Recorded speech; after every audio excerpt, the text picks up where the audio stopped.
Thanks for meeting with us today. I guess we'll jump right into it. Why are American retailers so eager to bring their companies into Canada? For the most part, Canada is the logical extension of the U.S. We talk like the Americans, we spend money like the Americans. We, in fact, do virtually everything similar to what the U.S. does. It also makes sense for American companies to come up here because it's close. They can market things in Canada as opposed to going to Europe or the Far East. They have the ability to come up here with environments, store environments that are very, very similar to what they have in the U.S. And it's really just a logical extension of what their marketplace is. We have 3 large markets in Canada. We have Toronto, we have Vancouver, we have Montreal. And in most cases, they'll go to English Canada first to see if in fact, the model works. Based on your experience in the retail industry, would you say that Canadian shoppers are loyal to a specific retailer? With respect to loyalty, shoppers' loyalty in Canada, that has changed dramatically over the last 15 years. At one point in Canada, I think Canadian shoppers were loyal to a particular retailer.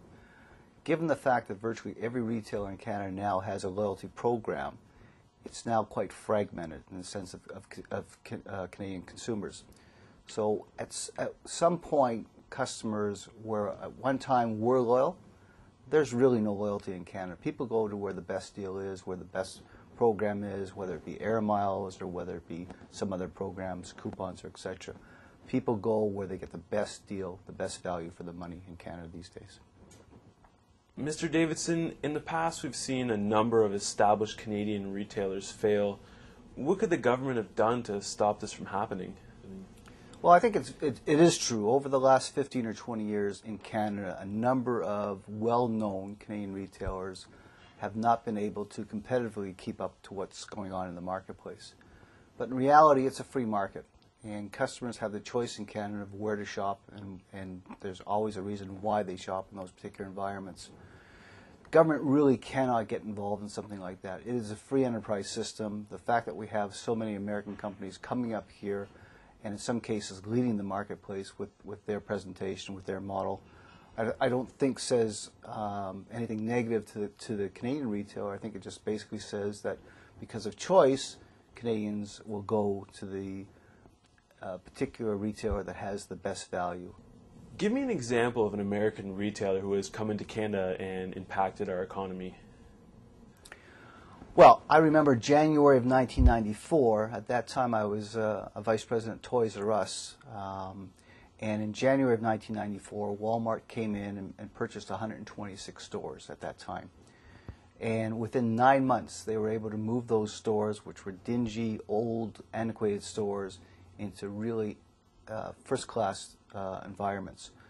In October of that year, that was the first year they were in 1994, they had a full line of toys. And what they did to Toys R Us that year was impact us and almost cut our profit in half that first year. Can you elaborate on the impact that Walmart had? I think there are a number of areas that were affected by Walmart coming into Canada. What it really did was really sharpen the pencil on virtually each and every retailer in the country to be competitive to what Walmart was offering.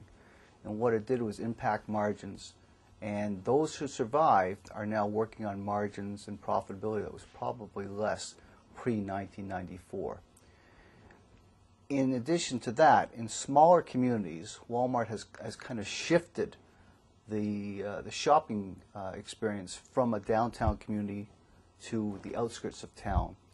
And they have, in fact, impacted not only in Canada, but this was certainly a pattern in the U.S. as well, that they've impacted the way small communities now work. You might ask then, well, why do we allow them to smaller communities?